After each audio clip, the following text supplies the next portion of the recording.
What's going on, guys? It's your boy Jacob from Topside MMA, and today I'm coming at you with my recap video for UFC Rio. Do Bronx is back. The champ won. Our boy Do Bronx came through in amazing fashion. Round 2 submission. Who the hell is Gamrot?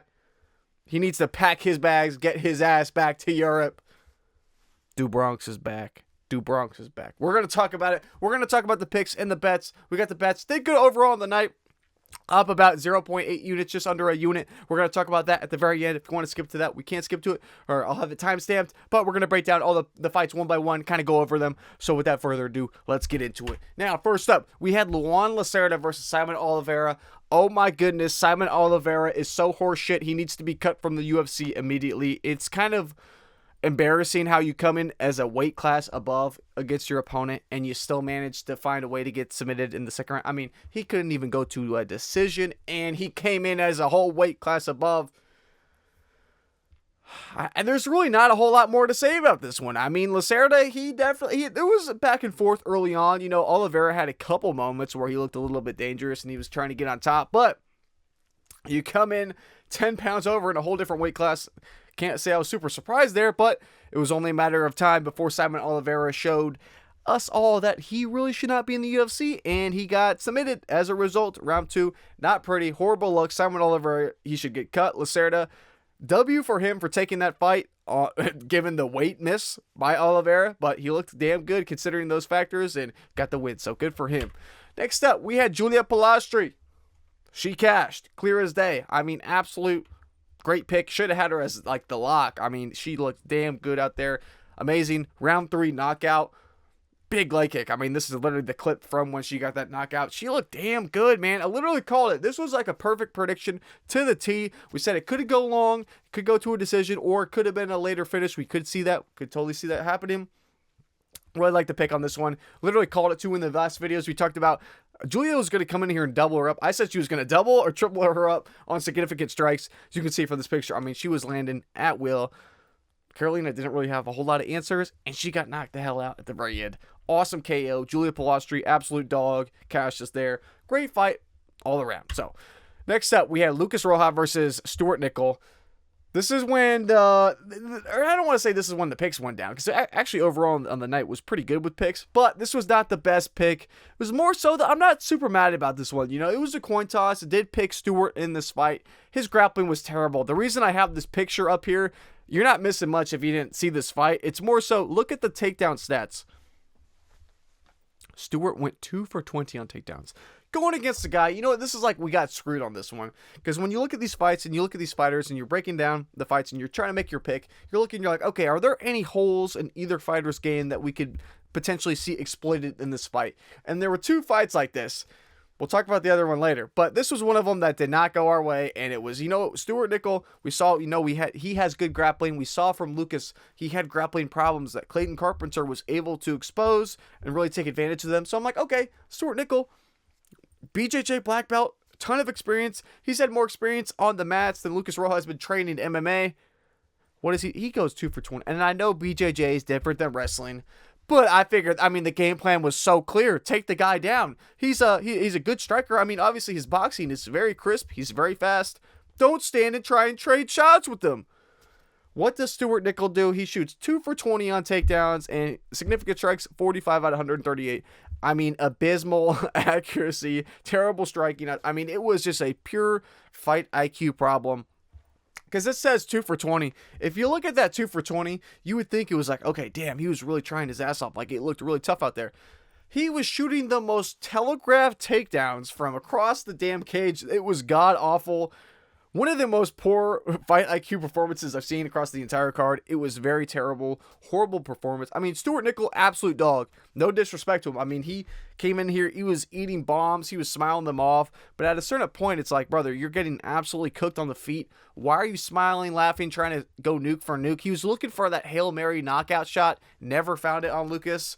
And he just never adjusted his game plan. Like, every takedown he threw was just, or he went for, was just absolutely awful. I mean, this fight was like pulling hair out of your head. I mean, it was so infuriating watching this. Like, dude, why are we trying to strike with this guy? He's clearly faster, has more power in his hands. And even when Stuart Nickel was landing some good shots, I mean, he would hit him with a shot or two, and it would kind of not wobble Lucas, but you could tell, I mean, it was landing pretty flushly, and it just wouldn't, like, it made no difference. Like, it had no effect on Lucas at that point. Like, he's down 2-0. We get into the third round.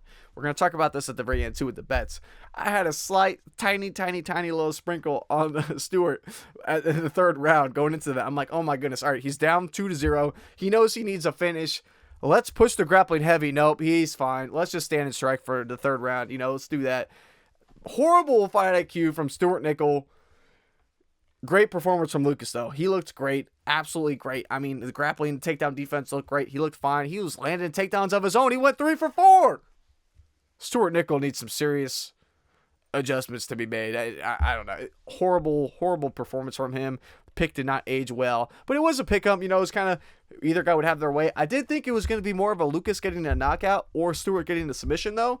Ended up going long, but Lucas was trying to get him out of there. I mean, he was going for nukes, going for those big shots to get him out of there. And Stewart just had a damn good chin. So, not the best performance from Stewart. And by not the best, I mean pretty damn bad. Not the best pick either, but I'm not super mad about this one. I did think it was going to go either way.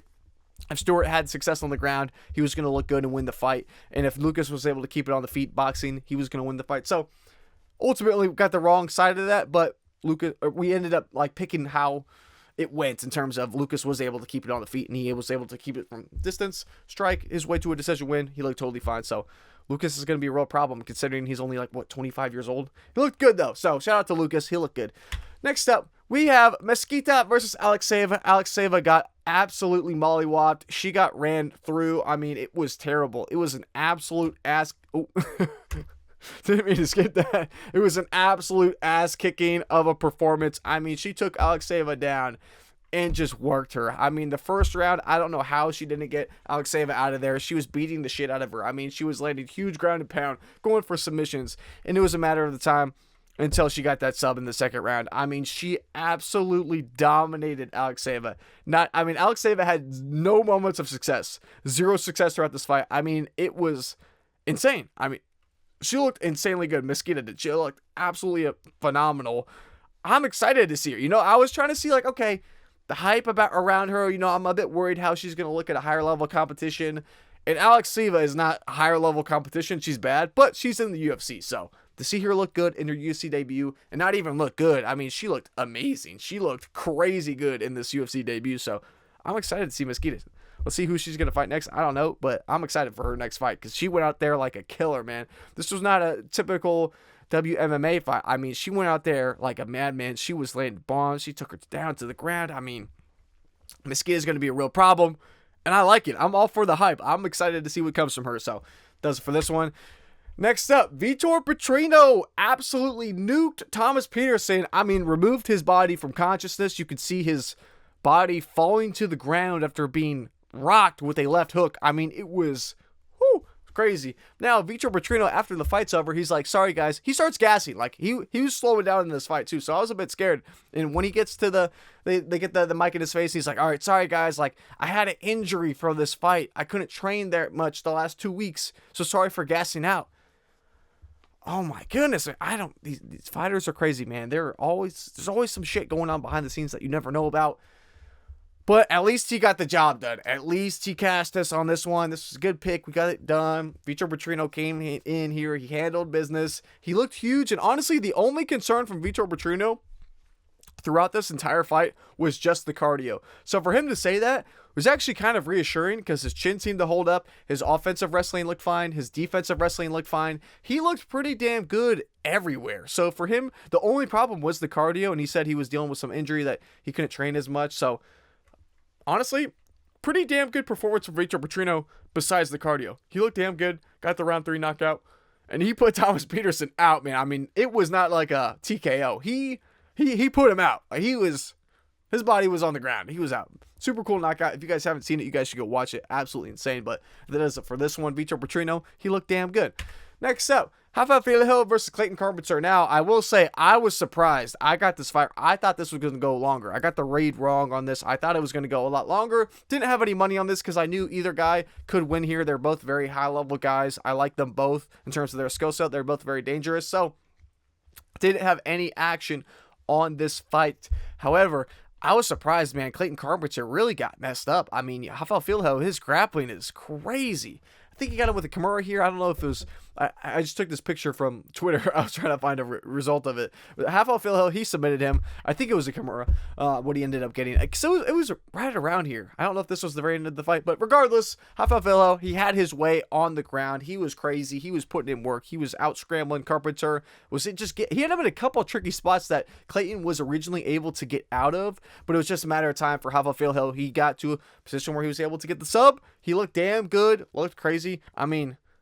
Rafael Filho, real problem, man. The pastor means business. I like him a lot. I like both these guys. Both these guys are sick. They're awesome guys. I like them both in terms of as fighters and as people. They're both awesome. Sucks to see Clayton Carpenter lose, but he's a young guy. He's going to bounce back. He'll be totally fine. Not a bad loss. Not like he got injured or anything like that. He'll be back. And Rafael Filho, we'll have to see what we do with him next. I mean, it'll be cool. I like him a lot. He didn't really take any damage. So, I mean, both these guys could be ready to fight here relatively soon. They both seem pretty fine. No one got injured, so I like both these guys. So, I mean, in terms of the pick, though, I did have Rafael Filho. At least that one hit, but it was one of those where I was like going back and forth, and I even said if this fight was in the United States, I probably would have picked Clayton Carpenter. So I can't really brag about the pick there because I was very, very torn on this one. So, but I mean, Rafael Filho, he looked good. Congrats to him. Next up, if you guys like the content, please consider subscribing. Greatly appreciate it. It's free. It helps your boy out a ton. So thank you guys for all the love in the video. So, next up, we had Lucas Almeida versus Michael Aswell. Hydrogen Bomb versus Coffin Baby. That's pretty much what this fight looked like. I'm kicking myself for not putting more money on Michael Aswell. Oh my goodness. This is probably the freest bet that we've had all year for sure. And this is probably the freest bet we'll have in a very, very long time. I mean, it was a one-sided ass kicking. I mean, and it's not even like disrespect Almeida. Almeida's hand was broken. I was watching it. I had my phone out. I was trying to place a live bet. I was waiting. I was like, all right, if Almeida is not going to throw his right hand, I'm going to hammer Aswell. Because like at that point, it'd be like, all right, for sure, we know that hand is absolutely cooked. By the time I waited like a minute in, it was gone. Like it started wrapping up. By the time I went to actually go play something, it was either like the line was shot at that point or it locked up. I forget which one. I just couldn't get it. It was either completely out of value or it was locked. And I was like, all right, man, it's probably going to be over. Because, I mean, Almeida was not throwing that right hand at all. There was nothing. It was just he had his left only. It was terrible, man. You feel horrible for him.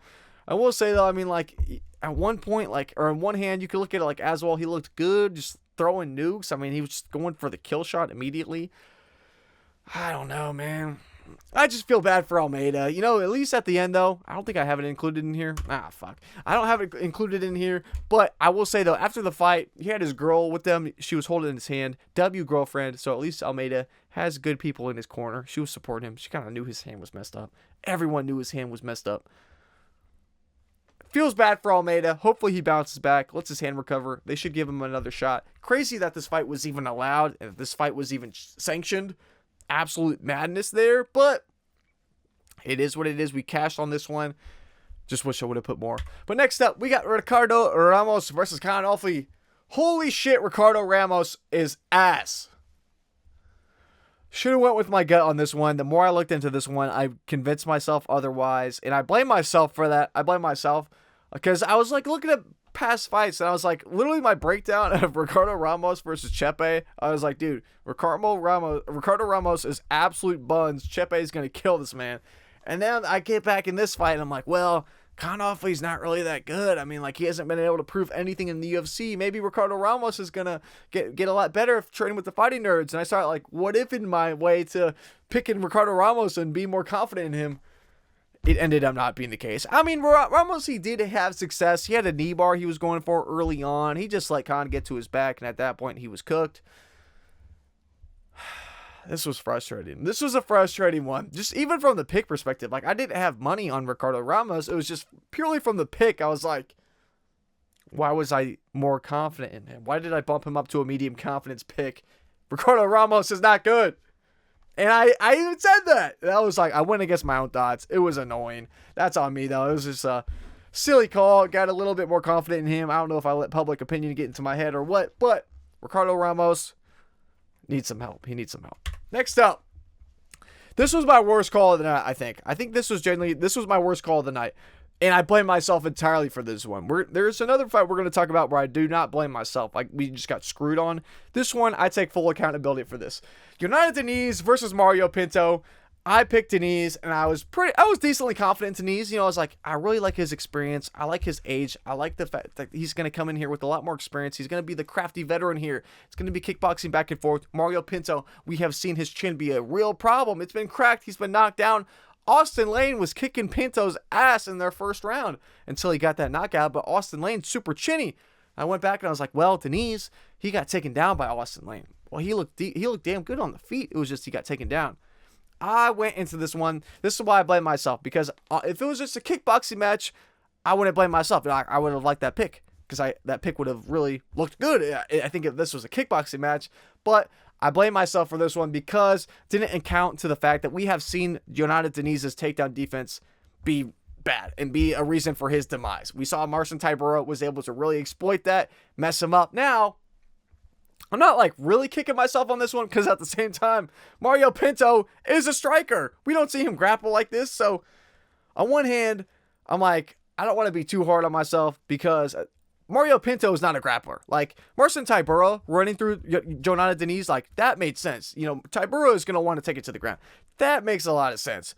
But for this, this matchup, did anyone expect Mario Pinto to come turn into Gamrot against Jonathan Diniz? I don't think so. At least no one I talked to was thinking this was going to happen. But at the same time, I guess you could argue I'm kicking myself on this one, because we have seen that hole in Jonathan Diniz's game. We've seen it exploited pretty bad. So I guess shout out to Mario Pinto. He really was like, all right, why would I strike with this guy? Especially because he knew he had chin problems. Like, he's been clipped before. So he went into this. He took the path of least resistance and got his way to a win. So I will say, shout out to Mario Pinto. He took the path to least resistance. That's the guy that you want to bet on. The guy who's going to take the easiest path to a win. It might not be the most entertaining, and in terms of the entertainment value, this fight sucked. It was god-awful.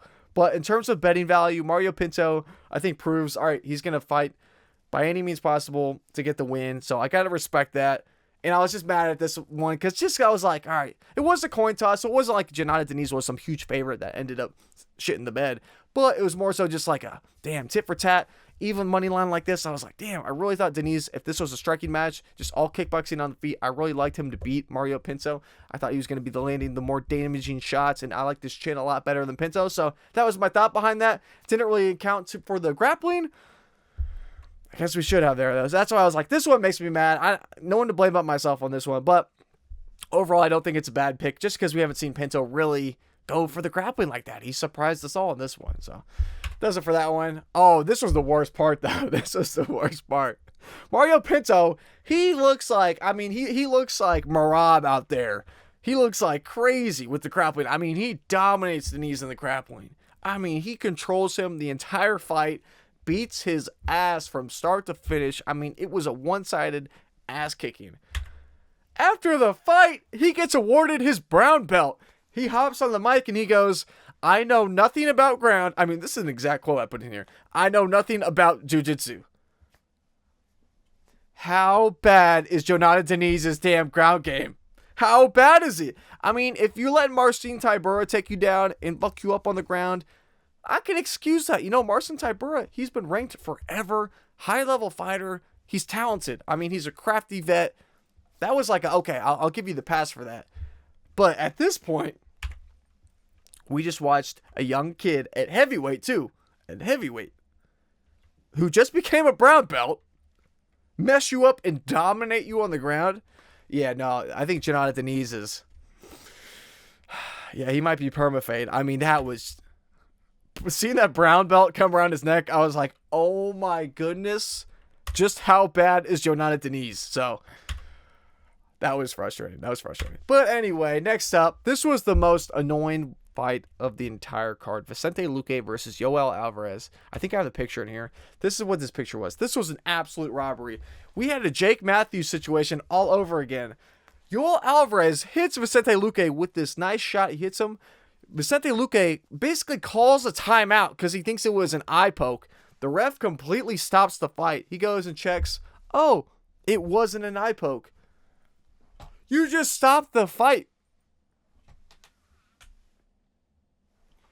Here we are again, where the fight should have been called at that point. I mean, the ref stopped it prematurely. It wasn't a foul. That's a Yoel Alvarez round 1 knockout. Or at the bare minimum, that's a no contest. What do they do? They let the fight go on. And you know what? That's not even the worst part. That probably is the worst part. But they go on. Yoel Alvarez is absolutely beating Vicente Luque's ass. I mean, he's beating him to a pulp.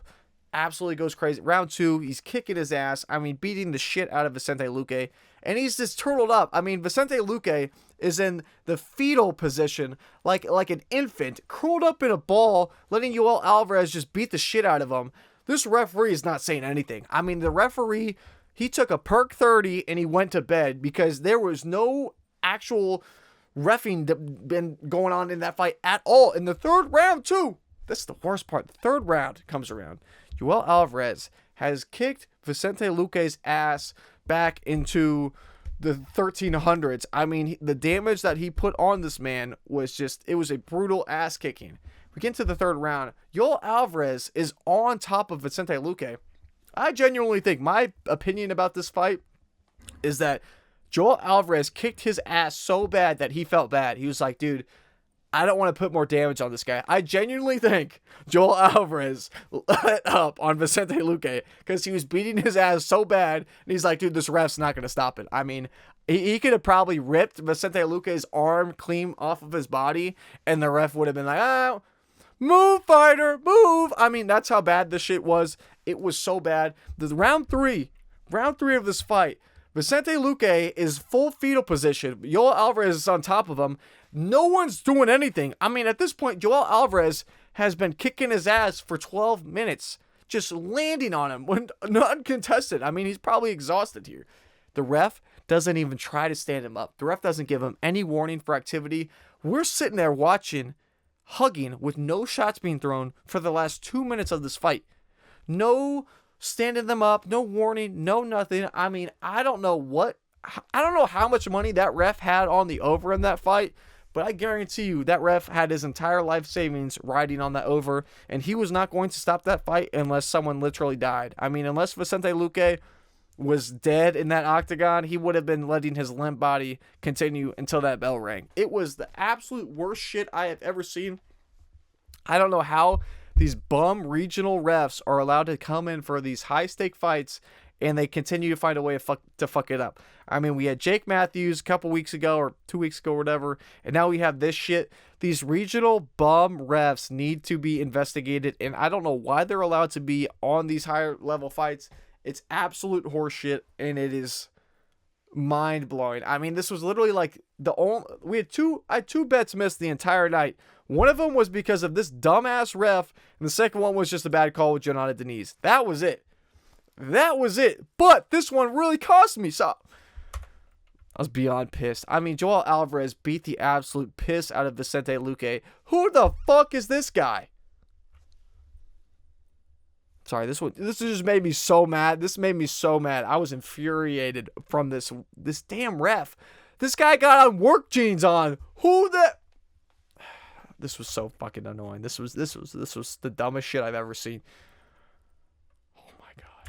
Yeah, it was robbery. Jake Matthews 2.0, we're back. We're back. But anyway, Vicente Luque somehow survived. What would you know? If you would have, imagine how crazy I would have sounded if I said, all right, Yoel Alvarez has won every single fight. 22 fights, or 22 wins. All 22 wins have been a finish. Except for Vicente Luque in 2025. The only man to go all three via a ref. Well, the ref completely robbed him in the first round. And then in the third round, didn't stand him up, didn't do any warning, nothing. I mean, that ref needs to never ref another fight in his entire life. If we see him in the UFC ever again, that paid off piece of shit needs help. He needs to be fired. I never want to see him again. It was awful. Vicente Luque is a dog, though. I mean, I don't even blame Vicente Luque. He had no quit. He had at no point did he ever think about giving up or quitting. Vicente Luque is a dog, so it's not him. It's purely the ref. we've gotten screwed again. And that is just the most annoying part. That's the annoying part. This was not a bad call. This was just, we got robbed. I mean, we got robbed on this. That's purely what it is. But next up, we got Deiveson Figueiredo versus Montel Jackson. Figgy, I will say, I owe you an apology. I wasn't really familiar with the game. Figgy looked world class out there. Well, Figgy looked really good, but I will say Montel Jackson looked awful. I mean, Montel Jackson was completely gun shy, refusing to engage, refusing to advance at all. He let Figgy take him down, control him on the ground. I mean, Montel Jackson, I don't know what the hell he was thinking in terms of a game plan here. I don't know what got into his head. This was the worst we've ever seen Montel Jackson look. I mean, he was so gun shy to the point where he was like refusing to engage. It was crazy, except for like the very end of round 2. The very end of round 2, he like kind of puts the gas on and he starts throwing some nukes. He looks good. I'm like, oh my goodness, Montel Jackson's, he's finally woken up. Nope. Absolutely not. He was not. Nope. Never came back. So, oh, I was like, why did I put this in here? This fight was a split decision? In what world was this fight a split decision? Figgy won this fight clear as day. I mean, see, this is the thing. I'll talk about in my breakdowns, and when I talk about fights, yeah, you know, if you have money on something, you're going to be biased. You know, if you have someone picked, you're naturally going to be biased to an extent. I picked Montel Jackson as a high confidence pick, and I'm watching these scorecards, and they're reading a split decision. Montel Jackson lost this fight clear as day, and anyone who thought that Montel Jackson won this fight needs to be investigated. They need to be investigated immediately, and I picked against him. I was a high confidence pick for Montel Jackson. The amount of corruption and bullshit on this card was, I mean, it's almost as bad as the Paris card. I mean, it is so horrid and god awful, and nothing's gonna happen. Nothing will ever happen. I could go on and on about this. It's a late night after Oliveira won. Let some drinks fly as celebration. So you get a little bit of the raw thoughts here. But yeah, the scorecards on this were abysmal. Absolute horseshit. And Figgy, shout out to Figgy. He deserved this win clear as day. And when we talked about this, I was like breaking it down. I'm like, how could Figgy win? Reasons for Figgy winning? Crafty vet shenanigans. It could have been that one. Montel can't handle God of War's aura and crumbles to the pressure. I'm more so thinking this. Definitely was not a robbery decision. Could have been a level of competition. It was more so the wrestling was crazy. Figgy's wrestling was really dominant in this fight.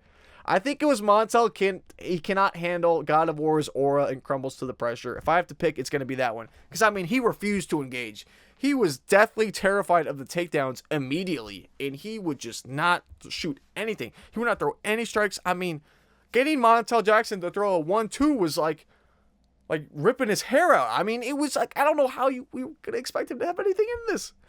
What was his game plan? Was not a great performance from Montel Jackson. It was a bit of both. I mean, on one hand, I do not want to discredit the performance of Figgy. Figgy looked great. He was fast, quick, explosive grappling. His hands looked pretty sharp too. I mean, Figgy looked great in this fight.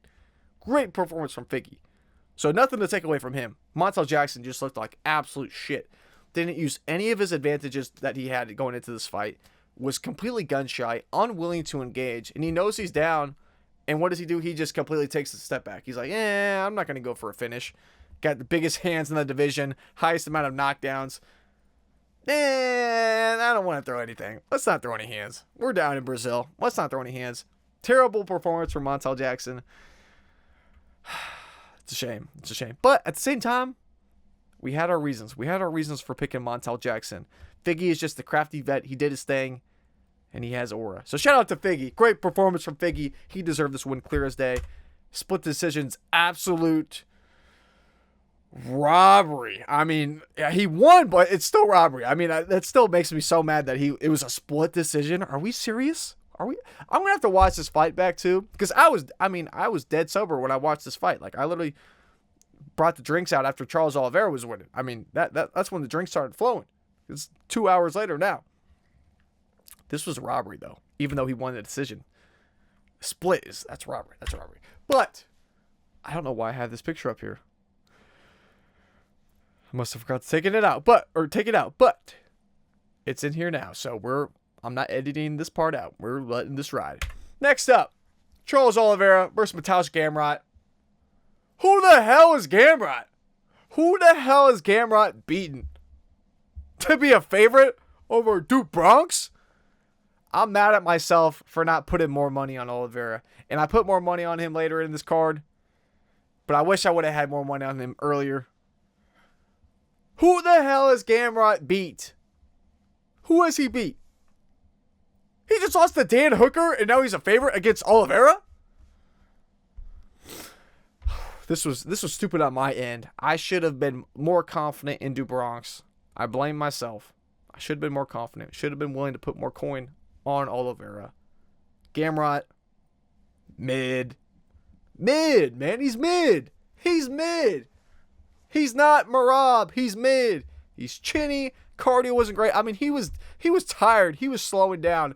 There was no way in hell he was going all 5 rounds. I mean, after the first round, you see him. He's like, I mean, he was huffing and puffing deep breaths after the first round. I mean, it was a matter of time. He was going out.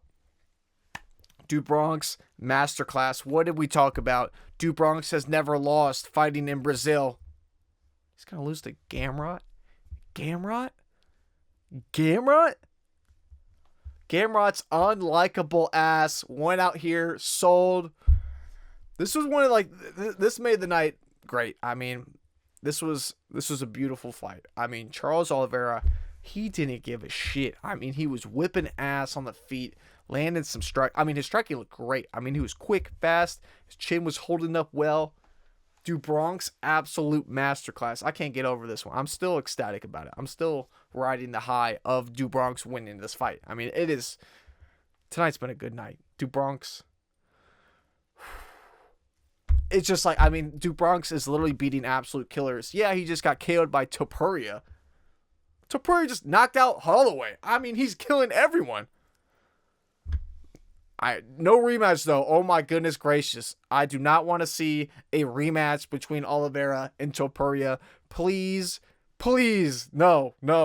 Absolutely not. But who is next for Oliveira? Oh, yeah. Also, Oliveira was calling out Max Holloway at the end. He was saying he wanted to fight Max Holloway for the BMF.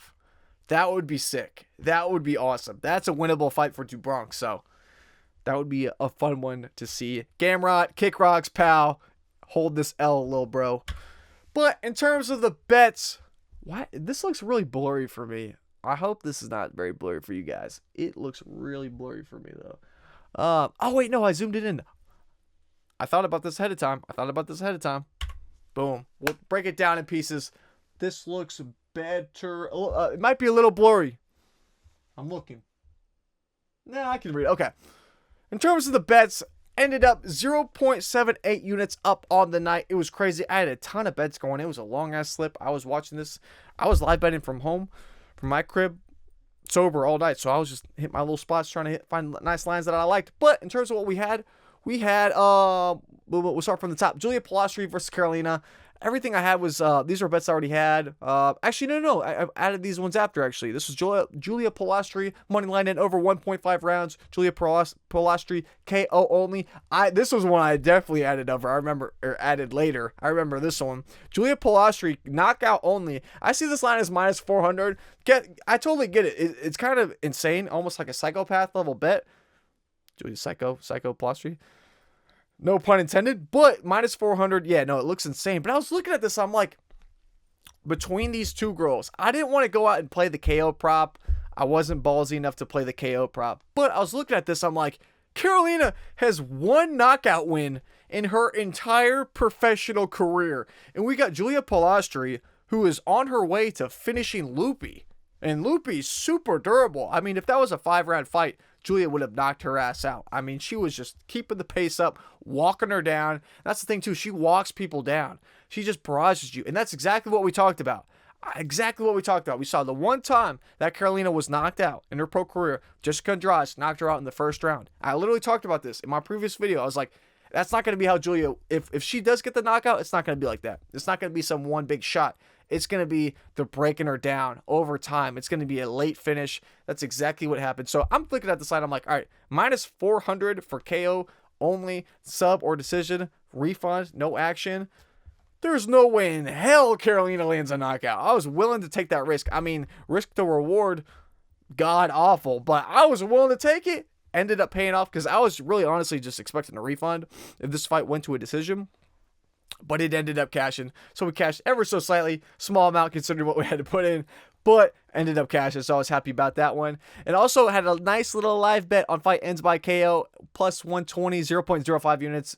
Extremely small, but hey, a win's a win. We'll take it. So, in terms of the live bet, though, nothing there. And then next up, we had Lucas Roja versus Stuart Nickel. This was a bet I had placed ahead of time. Stuart Nickel sub only, ended up getting a refund on that. I got hosed on this. I took a Stuart Nickel live money line. This was after the first round.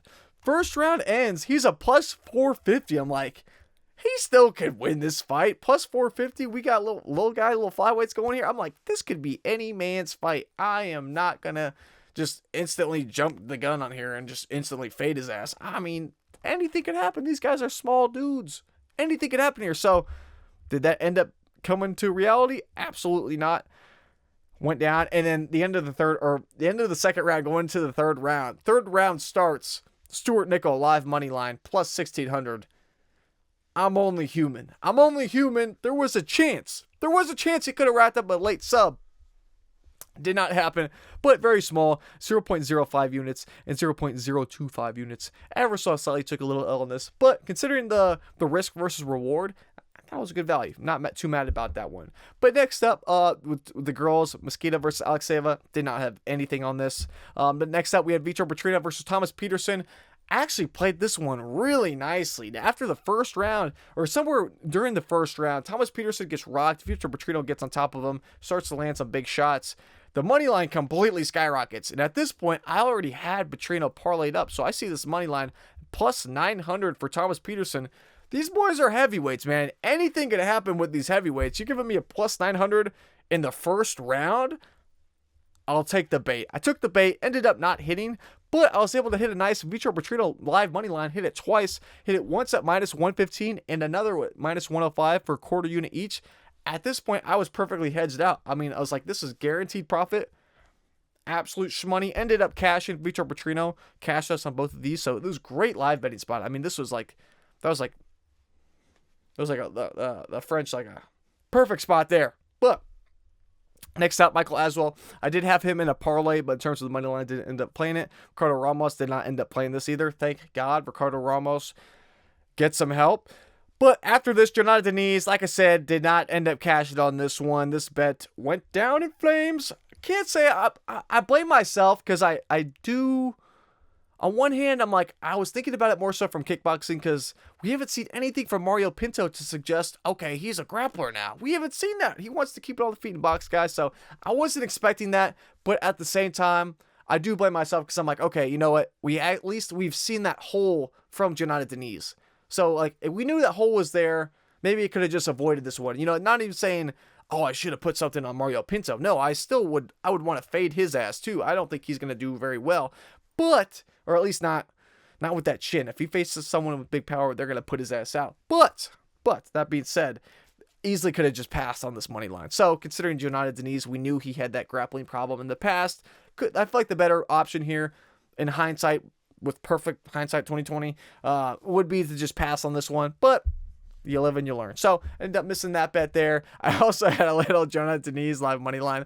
I figured, maybe Mario Pinto gasses out. This was like towards the end of the second round. Plus 1,100, 0.05 units, live sprinkle on it. Yeah, no, that was brutal. I was trying to think, because he got finished in the second round too. So it was somewhere, maybe it was early second round. This fight didn't go that long, but at one point I snagged his ass for plus 1,100. He did not end up cashing it, but it is what it is. But next up, we had Figgy versus Montel Jackson. I was happy about this one. That was like a good value play. I had Montel Jackson picked as a high confidence pick. I really thought he was going to do his thing here. But for that line, I really liked the Figgy plus 7.5 alternate spread, minus 160. Had a half unit on that, cashed. Now, I actually had a good live betting spot on this too. I was going to go and try and hedge it. I got a little bit cheeky. I got ahead of myself. I did go Montel Jackson via decision. I placed this before the fight ended up happening. Didn't have this in the best video when I talked about it.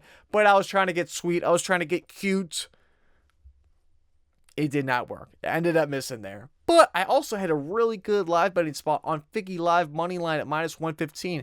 This was immediately after, or at the very end of the first round. I mean, it was right at that end point. And I'm looking at it, I'm like, all right, Figgy's in Brazil. He just won the first round clear as day. And it's not like he won it like striking. No, he was able to grapple. He was able to really dominate Montel Jackson in the wrestling, control him on the ground. That's his way to win this fight. And he's already doing it with flying colors in the first round. No brainer. This was a great live betting spot. This was one of those where it was like, this was like a textbook bet. You know, you got a big favorite, we got a big underdog. I don't really want to throw the juice on Figgy because we don't know how he's going to look. But we went into this fight knowing Figgy's only real way to win this fight would have been with the grappling, landing takedowns, going for that really wrestling heavy approach here.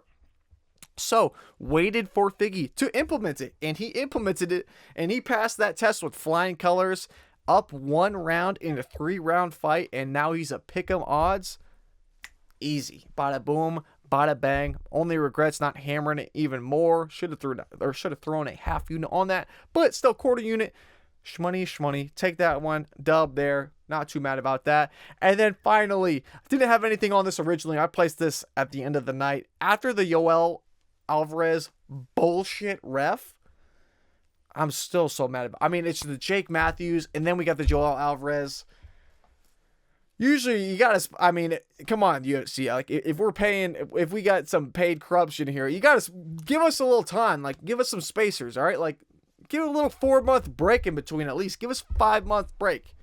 Back-to-back weekends is just, you're exposing the script. You're exposing it. But after all that BS with Yoel Alvarez and the referee, Do Bronx, take us home. Do Bronx, let's sail into the sunset, Do Bronx. Please save us. At this point, I was like up 0.3 units or something on the night, and I was like, all right, am I really going to sweat going basically breaking even, or can we ride into the sunset with a Do Bronx win? We're riding into the sunset with a Do Bronx win. Win or lose, we're riding with Do Bronx. Ended up playing Do Bronx. Nothing crazy. I'm saying that like hammered it. No, just quarter unit. Do Bronx money line beforehand. Ended up cashing. Also played Do Bronx plus 13.5 alternate spread, minus 235. Quarter unit. Cash money. Shout out to Do Bronx. Secured us with the night. But in terms of the parlays, this is why I was so pissed. The only 2 bets I placed tonight that ended up missing and that ended up not looking good, or no, not even not looking good. The play of the week, of course, I went greedy on it. I should have played it safer. Should have put the 3.5 spread for Yoel Alvarez, but my dumb ass got greedy on it. I should have just taken the minus 192. Let this be a lesson. Don't get greedy because your fight IQ will, or like your ball knowledge will tell you one thing. Yoel Alvarez has never gone to a decision and won a decision. He's finished every single opponent, and he's going against the guy who just had a fucking brain bleed. Nope. You can't count out the referees and the corruption to screw you out of bet. You can't do it because corruption will win. You will never beat corruption. Corruption will beat your ass 10 out of 10 times. And they got us this time too. They got Jake Matthews. They got us with Yoel Alvarez. That's the only bet.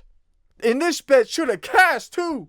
Like, I'm not even mad. We had Jonata Denise. Not mad about that. Bad call. Got the unlucky side of things. Can totally live with that. We knew it was a coin toss going into it. Totally fine. Deserved to lose that bet. No one else to blame but myself. This was fucking annoying. This was really annoying. This was so damn annoying. But it is what it is. We keep it pimping. And we made some money. So, keep it pimping, but could have made some even more money. We could have cashed even further, which is a bit frustrating. But it is what it is. Yoel Alvarez, this was the play of the week. Barely missed. I mean, the other 2, literally cash. I mean, if I would have just Picked any other one of these, they all would have cashed. I mean, I had 4. This was potential play of the week. I have it here. I doubled down on this one. I cashed this, or I placed this bet originally in the video that I put out, the best bets video, -169. I doubled down on this bitch with another half unit, but it was -182 by the time I doubled down. So the different line, same bet. These were the 4. I had 4 play of the weeks that I was considering. 4 of them. 3 out of the 4 hit. Sometimes you get unlucky, man. Sometimes you get unlucky. Sometimes you get unlucky, man. It was just one of those. I mean, 3 out of the 4. I end up picking one. The one that I pick doesn't end up hitting. But at least, if you guys saw these and you liked them, maybe you played them. Hopefully the value helped you guys. I mean, it's just like, it's been like 2 weeks or 3 weeks in the last couple months of like, shit like this. That's so frustrating. Like, it's right there. And it just misses ever so slightly. Absolutely annoying. But in terms of, I also had the Yoel Alvarez and Michael Aswell parlay. Not in terms of the play of the week. We had it as the Beauty and the Beast parlay. Ended up cashing. So we got the Beauty and the Beast parlay. The Hail Mary did not end up cashing. And, you know, I was so mad about this one, too, because I figured, I was like, oh, my goodness. If Ricardo Ramos won this one and Jonathan Deniz had won this, I would have cashed it, or I would have hedged it with the Montel Jackson, because I knew that was going to be a tricky one. In terms of the value, too, it would have been easy to hedge it with a little figgy play. But Ricardo Ramos, when he screwed... I mean, it wouldn't really have mattered either way, because Jonathan Deniz still lost. But Ricardo Ramos, when he lost this, I was like, damn it. Ended up selling it. Hail Mary ended up missing. But also, I was talking with Charles, my boy. Charles, if you're seeing this video, I called it the Pimpin' Parlay for you. We were talking about it in the comments. I added this too. Julia Pilastri -3.5. Joel Alvarez -3.5. I didn't have Jonathan Deniz. I know you had Jonathan Deniz in here too, in this parlay. But I didn't put him in this one just because I had him already as a single. I had a half unit on him already. But this one ended up cashing. So got a little value there. Just quarter unit. Got a 0.31 back. A little plus money play. I love to see it. But yeah, that does it all overall for the night. About up 0.8 units, 0.78 units on the night. So can't complain. Do Bronx really gives a nice little cherry on top at the end too. Absolutely loved it. But anyway, guys. Oh, shit. We got the picks to talk about too. Sorry, this video is getting a bit longer. It's getting a little bit late. Getting a little sleep. But in terms of the picks, like we talked about though, the only ones I'm upset about, or it's probably the Deniz. That one didn't age very well. But in terms of nickel, you know, we really thought it was going to be a Lucas knockout or it was going to be a nickel submission. Kind of how he played it. Got the wrong side of a coin flip. Not too mad about it, even though it did go to a decision. But in terms of who I thought was going to win based on how or who could implement their game plan, that's how it was. Ramos, yeah, I guess that one's even worse. I'm not too mad about the nickel pick. That was kind of a coin toss, is what it is. Ramos, though, I wasn't going to pick against Ramos, though. More so about the level of confidence. You know, I should not have him as a medium confidence pick, because I'm like, damn, Ricardo Ramos, I've never been high on him to begin with. But Deniz, I guess the grappling thing, we talked about that too. I really liked him on the feet though. I thought he was going to be the better striker, more power, and the chin for chin, he was going to win that 10 out of 10 times against Mario Pinto. So I'm not too mad. I'm not too mad about that pick. It's just more so we knew about the grappling hole. Didn't know that Mario Pinto was going to expose it even further. But he did his thing. So shout out to Pinto. He deserved that win clear as day. And then Jackson, oh my goodness. Yeah, that wasn't the best. But we still made money on the bets with that fight. So, can't say I'm too mad about that one. All in all, not too bad about the picks. Pretty good. Pretty good night with the picks. Pretty good night with the bets. Can't complain when you're making some coins. So, anyway, guys, that does it for the UFC Rio recap. I'm not going to be editing this one hardly at all. It is midnight for your boy right now. It's been long. It's been a long night. In a great way. It's been an awesome night. But I'm very tired. I'm going to upload this video tonight for you guys. I already got the thumbnail done. The funny thing about this thumbnail is when you guys see this, I had 2 different thumbnails I made. I made one thumbnail that was going to be if Charles Oliveira won this fight. And I made one thumbnail that was going to be for if Charles Oliveira lost this fight. So obviously we're getting the Charles version. And you guys have seen it by now. We got Charles everywhere. So I'm excited for this thumbnail. I liked it. I was hoping Charles was going to win so we could do it. But anyway, that does it for the video. Thank you guys for watching. Hope you guys found some video or some value from the videos this week. Thank you guys for all the love and the support for the videos. It means a ton. I really appreciate all your guys' comments and feedback and all the support. It means a ton. So thank you guys so much. And yeah, we got videos coming up for next week. For next week's card, we got the last week of Dana White's Contender Series for Season 9 coming up. So I'm going to get that video up for you guys here soon as well. So in the meantime, I'm going to work on those. But for now, I'm taking my ass to bed. I'm tired. But anyway, guys, thank you once again for all the love on the videos. It's your boy Jacob from Topside MMA. And I'm out. So peace.